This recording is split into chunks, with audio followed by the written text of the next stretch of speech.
Okay, my second to last video of the week, my top 10 most anticipated movies of 2026. I can't believe we're actually in this year. Crazy. But yeah, there's this, and then in a couple days, hopefully tomorrow, but if not, a couple days will be my 60 movie ranking.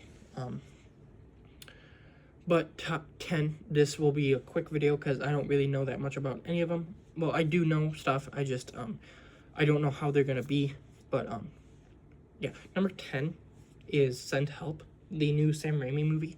Sam Raimi's a director that I really only know his 4 comic book movies, so this will be my first Sam Raimi movie that's not comic book. I am really excited for it though, mostly because Dylan O'Brien is one of my favorite actors, and his last movie that he made that I watched was Caddo Lake, which was 2024, and that movie was great. So and like from the trailer, he looks like he's gonna be pretty good in this. Rachel McAdams is one of those actresses that she's in good movies, but I don't care for her. Like she's not bad, but I couldn't care less. But she looks like she's gonna be fine in this. And yeah, this movie's gonna be good. At least I'm hoping. We'll see in a little bit because I think it's releasing January.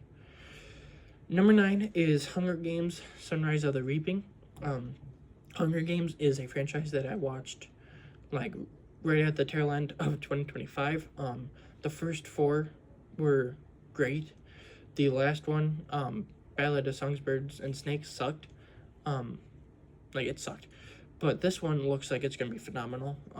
You've got Haymitch's story, which is Woody Harrelson's character, of how he won his Hunger Games, and it's like a special type of Hunger Games where there's like a bunch of people, and I'm excited for that. You got McKenna Grace in here, and then it's been reported that Jennifer Lawrence and Josh Hutcherson will return, probably at the end for like the epilogue, because I've heard in the book there's an epilogue with them two, well, the characters they play. So maybe Woody Harrelson will return as well. That would be cool. But if not, it's still going to be really good, and I'm excited for it. Number 8 is Toy Story 5. I grew up with the Toy Story franchise. I've liked each one. My quick ranking, real quick, I'll make a bigger ranking when Toy Story 5 releases, but for me, it's 2, 1, 4, 3. 4 was awesome, and 5, I'm really excited for it. I don't really have much to say other than all the other ones have been really good, so I'm guessing this one will probably be great too. Number 7 is I Can Only Imagine 2. The first I Can Only Imagine is one of my top 10 movies of all time, if you take away the MCU, because I'm just such a great, like, big MCU guy that if I included more than one movie from a franchise, it would probably be filled with MCU, most of it. But it's one of my favorite movies of all time. It has such good emotion and such a good story, and I think that the actors were really good, and I Can Only Imagine is my favorite song ever, and I can't remember the guy's name, but the guy who plays Bart is really good, and his version of the song is my favorite. I just really think I like his voice. It's like really nice. And this movie is based on Even F, which is a great song, and I'm really excited to hear his version of it. Do I think it's gonna be better than the first one? Probably not. That first one is just so special, and it's about my favorite song, so I connect to it a little bit more, but this one will probably be like right behind it. I Can Only Imagine 2 like is gonna be good, and I can't wait for it.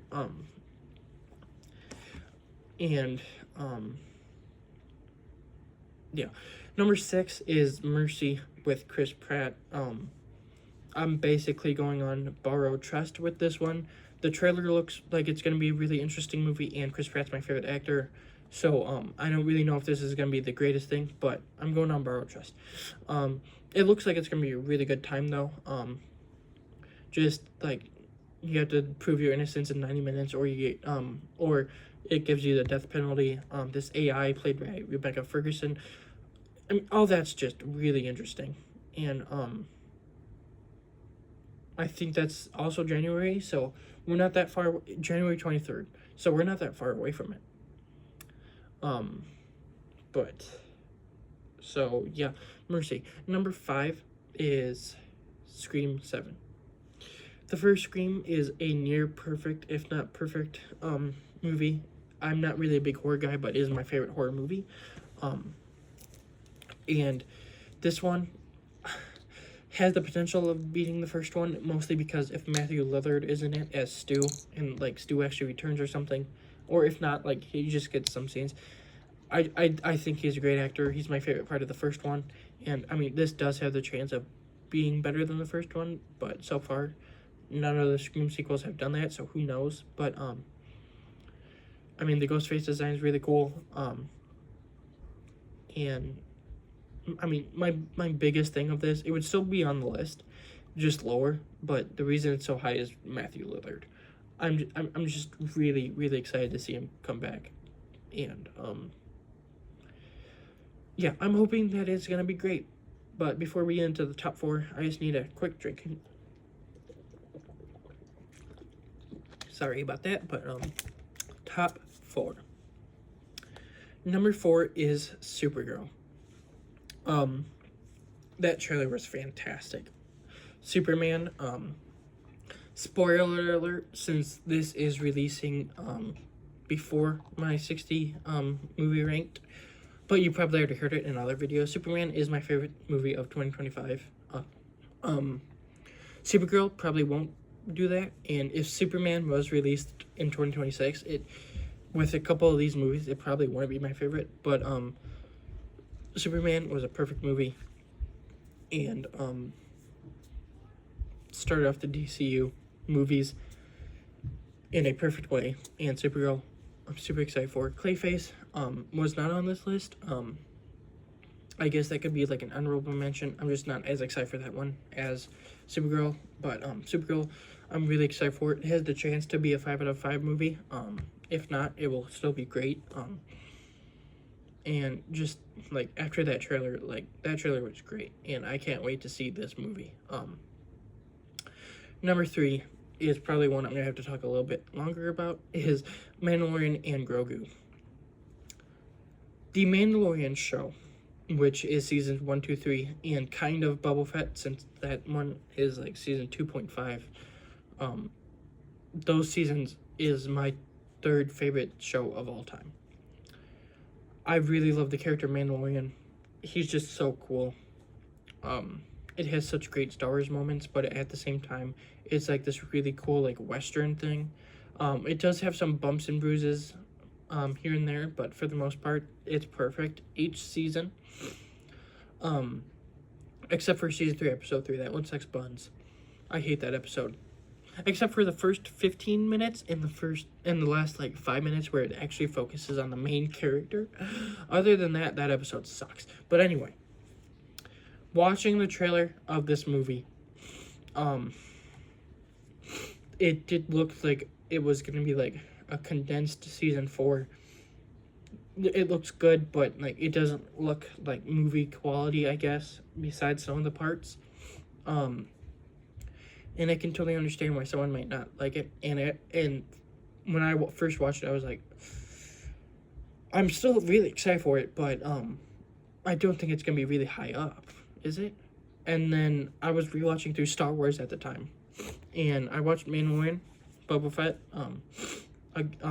again, and it completely helped me rethink about it. And I'm like, okay, even if it is like the show is peak. So, the movie's gonna be peak, for me.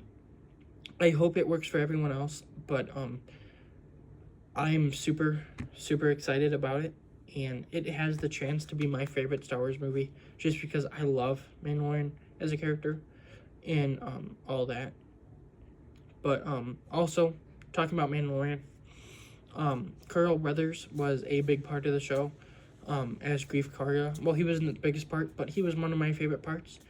And I don't know if he's in this, like if he filmed scenes before he passed away, or if they're gonna like find a way to put him in it. If he filmed scenes, I would like to see him as like one last time seeing the character, and then it's like dedicated to him. And if they found a way to include him, I would like that. But if not, I mean, leave it be. Like, it was so sad that he passed away, and it sucks that he won't be able to be in this. But if he is in this, it would be a really good way to hopefully bring an end to his character, and like they can like bring it to a satisfying conclusion, and dedicate it to him. I don't know why I want to say that. I just wanted to talk about that, but I kind of wanted to mention him. Number 2 is Avengers Doomsday. Again, I'm a big Marvel guy, and yeah. This movie so far has 3 trailers out. Well, one of them released, and then 2 spoiled. The one that released was the Captain America one, and that was just perfect.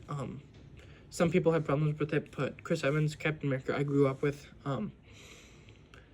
So I'm excited to see him again for one last hurrah. Like, he probably won't come back after this in Secret Wars, so I'm totally okay with it. The trailer 2 was Thor. And again, Thor isn't my favorite character, but I think that like, he's still a good character. And I'm excited for him. And then the X-Men one was like leaked like 2 days ago. And I'm gonna be soon rewatching the X-Men movies with a friend who hasn't seen them. So that's kind of exciting. I get to show him it. But watching that trailer, just showing X-Mansion, showing Charles and Eric again, it started getting me emotional. And then the last little bit with Cyclops, where he takes off the visor and is just like shooting, and then there's like sentinels and everything, and he's got like comic accurate suit. That did make me cry. And like the Captain America one did as well, but that little part with Cyclops, even though it's not long, like the build up, like that whole trailer and then that little bit, it did make me cry. Those X-Men movies mean so much to me. And James Marsden as Cyclops. James Marsden as a whole is one of my favorite actors. He's really underrated. But James Marsden Cyclops was always my like second favorite character of those movies. Was he wasted a little bit? Yeah. But even if he was wasted, he was still like one of my favorite parts of those movies. So him coming back, and him not only coming back as Cyclops, but like in this comic accurate thing and all this stuff, is one of my favorite things that's happening. If you watch my video where I kind of broke down the chairs, which it did take me a little bit, like a couple different versions of that video to release because my iPad just wouldn't work. His chair showing up and just seeing like that day when he showed up, it was one of the best parts of the day, and it was my favorite part of the chair announcement. But just seeing that little bit of him and Cyclops, like, even if this movie is a bit messy, even if it has some plot holes and it doesn't work fully well, I do think that this movie will be one of my favorite Marvel movies, unless it completely just sucks. And I do not think that's a possibility. But I'm just really excited for this movie, and I can see why someone might not be as excited for it as me. But I mean, that's my thoughts on it. And there will be a video. I will make a video talking about all the trailers once they're like all officially released. And maybe I'll wait till they're all online so that everyone has seen them and I can like rewatch them again. But I mean, so far, Avengers Doomsday, I'm so excited for, and it's my second most anticipated movie of 2026. But my number 1 most anticipated movie of 2026 is Spider-Man: Brand New Day. Spider-Man is my favorite fictional character. I'm like, look at this, look at that. And No Way Home is my favorite Marvel MCU movie. The Amazing Spider-Man movies, both of them are my favorite movies ever. And this genuinely has the possibility of being the best MCU movie ever. Like, I genuinely think that's a possibility. You've got Spider-Man in this really cool and comic accurate suit. You've got Punisher. You've hopefully got Daredevil. You got Scorpion. You've got it looks like there's gonna be like Tombstone, Tarantula, Boomerang, and then you've got Sadie Sink, who I haven't really seen her in anything. I've seen clips of her and stuff, and I've everything I've seen of her, I'm like, she seems like a pretty good actress. So I'm excited to see what her character is in this, and if she's like really good. I expect she's probably gonna be good, but I don't fully know. But Spider-Man means a lot, and just a new Spider-Man movie after the last one, like the last actual Spider-Man movie being released in 2021. Obviously Spider-Man Across the Spider-Verse, but that Miles Morales, he's annoying, and I don't really care for him. But Tom Holland's version is one of my favorite versions. Not better than Andrew, but better than Toby. And I'm just really excited to see him continue. And hopefully he does show up in Doomsday. If not, he's definitely gonna be in Secret Wars. Everyone's gonna be in that.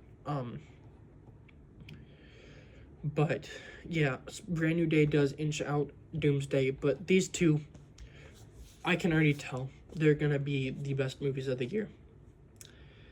I don't think anything's gonna beat them. Spider-Man Brand New Day, definitely not. Doomsday, I don't think so, unless they completely crap the bed, but I do not think that's a possibility. But yeah, as of now, that is my top 10 most anticipated movies of 2026. So as I've been saying, in a couple days will be my ranking of all 60 movies I saw in 2025, and then next week will be the start of a new show. I don't think it's gonna be like the full show, but it's the start of another show, which is His and Hers, starring John Bernthal. And then you've got like Mercy, Wonder Man, and we'll see what else. But for now, thank you for watching. Tell me your top 10 most anticipated in the comments if you want to, and hope you enjoyed this video. And yeah, I will see you in the next one, which will be the final close of 2025. So see you then.